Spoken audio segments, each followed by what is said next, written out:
এ তো এক ঘটনা গেল, অন্যদিকে পাটুলির ঘটনার দিকে নজর রাখবো, কারণ সেখানে আবার বৃদ্ধার অগ্নিদগ্ধ দেহ উদ্ধার হয়েছে।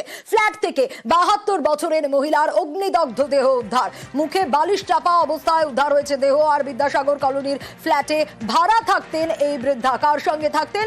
ছেলের সঙ্গে থাকতেন। বেসরকারি ব্যাংকের কর্মী এই ছেলে, কিন্তু এই ছেলের খোঁজ পাওয়া যাচ্ছে না এখনো পর্যন্ত। কি কোনো রকম কোনো হদিশ পাওয়া গেল? আরো বিস্তারিত এই বিষয়ে রনক জানাতে পারবে। রনক, বৃদ্ধার অগ্নিদগ্ধ দেহ উদ্ধার, মায়ের সঙ্গে ছেলে থাকতেন, কিন্তু এই ঘটনার পর ছেলেই বেপাত্তা, খোঁজ খবর পাওয়া গেল? ঠিক কি ঘটেছে? দেখো, পুলিশ সূত্রে জানা যাচ্ছে এখনো পর্যন্ত ছেলের খোঁজ পাওয়া যায়নি। ঠিক আজ সকাল 12:30 নাগাদ যে ফ্ল্যাটের ভাড়া থাকছে এই বৃদ্ধা এবং তার ছেলে, সেই ফ্ল্যাট থেকে কালো ধোঁয়া বেরোতে দেখে এলাকাবাসীরা দমকলে ফোন করে। তার আগে এলাকাবাসীদের মধ্যে একজন তিনি কিন্তু দরজা ভেঙে ভেতরে প্রবেশ করে এবং তিনি দেখেন যে একেবারে বৃদ্ধা শুয়ে আছে খাটে, তার মুখে বালিশ চাপা দেওয়া এবং শুধুমাত্র যে খাটে তিনি শুয়ে আছেন সেই খাটটিই চলছিল। সেক্ষেত্রে সন্দেহ হতেই তারাই আবার পুলিশে ফোন করে। ঘটনাস্থলে পৌঁছায় পাটুলি থানার পুলিশ, তারপরই দেহ উদ্ধার করে ময়নাতদন্তের জন্য পাঠানো হয়। সেক্ষেত্রে রহস্যজনকভাবে দেহ উদ্ধার এবং অস্বাভাবিক মৃত্যুর মামলা পুলিশের তরফ থেকে রুজু করা হয়েছে। তারপর থেকে কিন্তু ছেলের খোঁজ করলেও তাকে এখনো পর্যন্ত পাওয়া যায়নি। বেসরকারি একটি ব্যাংকে কর্মরত ছিল তিনি এবং গত 2 বছর ধরে এই বিদ্যাসাগর কলোনিতেই তারা থাকছেন। সেক্ষেত্রে দুটি প্রশ্ন আসছে, যে যেমনটা প্রত্যক্ষদর্শী বলছে যে বৃদ্ধার মুখে বালিশ ছিল, সেক্ষেত্রে শ্বাসরোধ করে হত্যা করা হয়েছিল কিনা, অর্থাৎ খুন করা হয়েছিল কিনা, এটা একটা প্রশ্ন থাকছে। এবং অন্যটি হলো কোনোভাবে কি আগুন লেগে যাওয়ার পরে বৃদ্ধার মৃত্যু হয়েছে। গোটা বিষয়টি কিন্তু ইতিমধ্যে তদন্ত করা হচ্ছে এবং পোস্টমর্টম অর্থাৎ ময়নাতদন্তে প্রাথমিক রিপোর্ট, প্রাইমারি রিপোর্ট পাওয়ার পরে কিন্তু মৃত্যুর যে সঠিক কারণ তা একেবারে খোলসা হবে। কিন্তু এখানে যেটা একটা বিষয় সামনে আসছে, যখন এই কালো ধোঁয়া দেখা যায়, প্রত্যক্ষদর্শীরা জানাচ্ছেন যে বাইরে থেকে কিন্তু দরজা লক করা ছিল, অর্থাৎ এই দরজার তালা বন্ধ কে করলো। রনক, এই মায়ের সঙ্গে ছেলের সম্পর্ক কিরকম ছিল? কোন রকম কোনো অশান্তি সেরকম কি পাড়া প্রতিবেশীরা কিছু বলছেন? একেবারেই না। পাড়া প্রতিবেশীরা কিন্তু একটা জানাচ্ছে যে দীর্ঘদিন ধরে তারা এখানে যখন ভাড়া থাকছে সেরকম কিন্তু কোনো অশান্তির আজ তারা পায়নি। এবার যেহেতু একটা বাড়িতে আগুন লেগে গেছে এবং বাড়ির বাইরে থেকে তালা বন্ধ অবস্থায়, সেই কারণে কিন্তু তদন্তকারী আধিকারিকদের কাছে কিছু প্রশ্ন সামনে আসছে। আদতে কি এটা আগুন লেগে গেছে কোনোভাবে, তার জেরেই বৃদ্ধার মৃত্যু হয়েছে, নাকি যেহেতু প্রত্যক্ষদর্শীরা বলছে মুখে বালিশ ছিল সেক্ষেত্রে শ্বাসরোধ করে হত্যা করা হয়েছে, তারপরে আগুন লাগিয়ে দেওয়া হয়েছে। বেশ রনক, অবশ্যই আমাদের নজর থাকবে পরবর্তীতে। এখানে সব মহিলারা দাঁড়িয়ে গল্প করছিল, আমি ঘরে ছিলাম, তো অনেকক্ষণ ধরেই ধোয়া ধোয়া গন্ধ পাওয়া যাচ্ছিল, আমরা তখন কেউ বুঝতে পারিনি। এবার হঠাৎ করে আমি যখন বেরিয়েছি, তো আমার বাড়ির পিছন দিক দিয়ে দেখছি ওনাদের ওখান দিয়ে ধোঁয়া বেরোচ্ছে, জানলা দরজা সব বন্ধ। তখন আমি গিয়ে কাছে ঘুষি মেরে কাজটা ভাঙি, বেরোতো তখন ধোঁয়া বেরোচ্ছিল। এবার ওনাদের ওপর দিকে একজন রোগা করে লোক নেমে এসেছিল। এবার আমি আর উনি গিয়ে উনি তালাটা ভেঙেছে, ওই চৌবাচ্চা থেকে ওনাদের বালতি করে জল তোলা হয়েছে, 5-6 বালতি জল দেওয়াতে আগুনটা নেমে গেছিলো। তারপরে আর ঘরে কেউ ঢুকতে পারছিলাম না ধোয়ার জন্য। তারপরে যখন আমরা ঢুকেছি তখন দেখছি যে মহিলাটা উনি খাটের মধ্যে শোয়া, না মুখে কোলবালিশ দেওয়া, পুরো বডিটাই পুড়ে গেছে। না, শুধু বেসিক্যালি মহিলাটার গায়ে আর খাটের মধ্যে, শুধু খাটে ধরিয়ে দিলে যেমন হয়, হ্যাঁ ওরকমই ব্যাপারটা। একটা বালিশটা ছিল মহিলাটার মুখের ওপরে। এই ছেলে তারপর থেকে ব্যাপারটা না, তার আগের থেকেই। খড়গপুরের কথা মনে করিয়ে দিই। খড়গপুরে একটি রাস্তার উদ্বোধন করতে গিয়ে মহিলা তৃণমূল কংগ্রেস কর্মীদের ক্ষোভের মুখে পড়েছিলেন দিলীপ ঘোষ। তারপরে বাপ তুলেছিলেন, 14 পুরুষ তুলেছিলেন, এই নিয়ে বিতর্ক দানা বেঁধেছিল। তারপরে গতকাল তিনি অগ্রদীপ মেলায় দা কিনেছিলেন, দা কেনার পরে ইঙ্গিতপূর্ণ মন্তব্য করেছিলেন, দেখেছেন। আর আজকে সেই ঘটনার কথাকে অক্সিজেন দিলেন আবার, আর পাল্টা ব্রাত্য বসু কটাক্ষ করলেন দিলীপ ঘোষকে। সব তৃণমূল কুত্তা সব জায়গায়।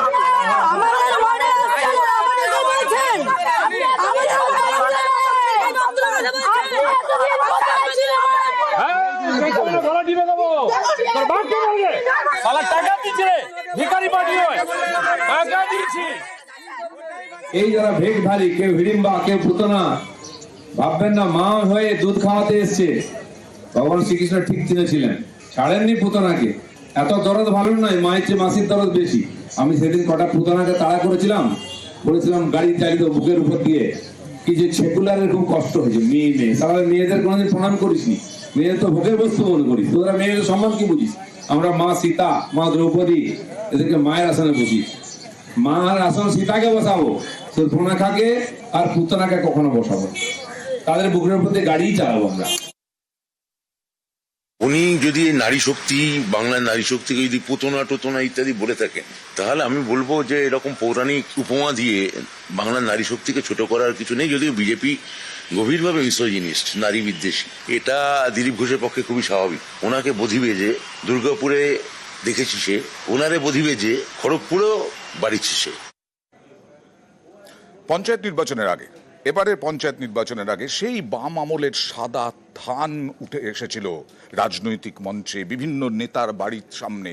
আর এবার পঞ্চায়েত প্রধানের বাড়ির সামনে সন্দেশের প্যাকেটে, মিষ্টির প্যাকেটে বোমা। পঞ্চায়েত প্রধানের মা একেবারে চমকে গেলেন, আতঙ্কিত হলেন পঞ্চায়েত প্রধানের মা বোমা পাওয়াতে। খুব স্বাভাবিকভাবেই প্যাকেট খুলে বোমা উদ্ধার করলেন তারই মা। কারা বোমা পাঠালো তা নিয়ে তদন্তে দেগঙ্গা থানা।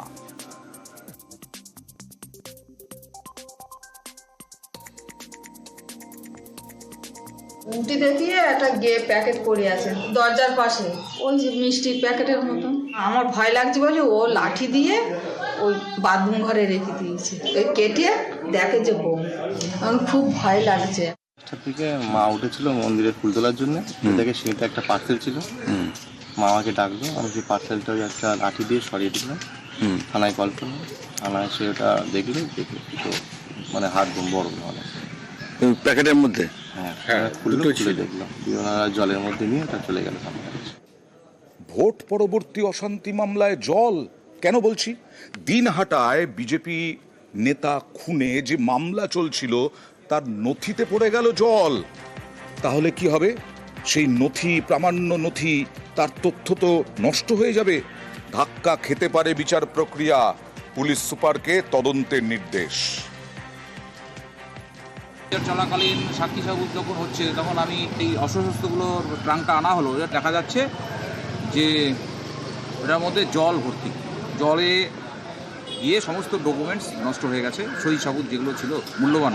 তারপরে আমি একটা লিখিত আবেদন করি, কীভাবে জল ঢুকলো, কীভাবে এত ভ্যালুয়েবল ডকুমেন্টসগুলো, এগুলো কোর্টের তত্ত্বাবধানে থাকা, নাকি এর পিছনে অন্য কোনো উদ্দেশ্য আছে।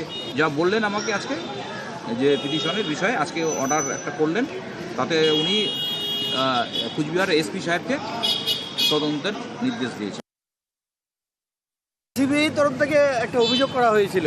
কি অভিযোগ? যে ওই নথিপত্র রাখার সিবিআই পার্সোনাল ব্যাপার, সে তো আমাদের আসামিদের গতকালও সাক্ষী আনতে পারেনি, আজও আনতে পারেনি, মানে সিবিআই, যার জন্য আমাদের লোকেরা দিনের পর দিন জেলে পচে মরছে।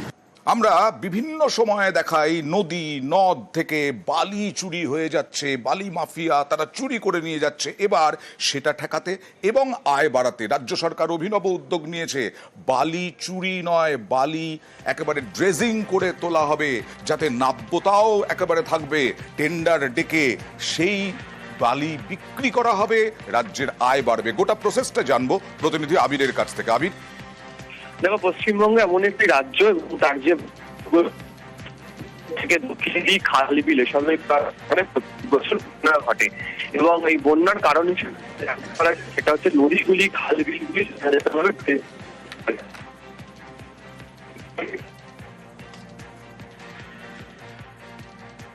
আমরা এতদিন বাজেটের টাকা ধরে টেন্ডার করতাম যে ইছামতি কাটবো এইভাবে, চন্ডিয়া নদী কাটবো এইভাবে, কেলেঘাই নদী কাটবো এইভাবে।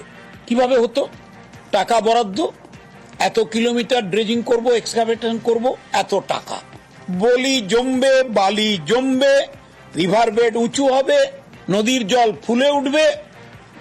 আমাদের যে প্রতি বছরের ড্রেজিং ইট নিডস মানি। তখন এই নো কস্ট এফেক্ট কি হলো? কত কিলোমিটার পলি কাটা হবে, মাটি কাটা হবে, ফাইনেস্ট স্যান্ড, যেটা কমার্শিয়াল স্যান্ডের মধ্যে আসবে না। আমাদেরটা কি? মাটি, পলির সংমিশ্রণ, মাটি, ফাইনেস্ট বালি, যেগুলো কমার্শিয়াল স্যান্ডে লাগে না। আমরা বিড করব as per direction and formulation of WB MDTTCL।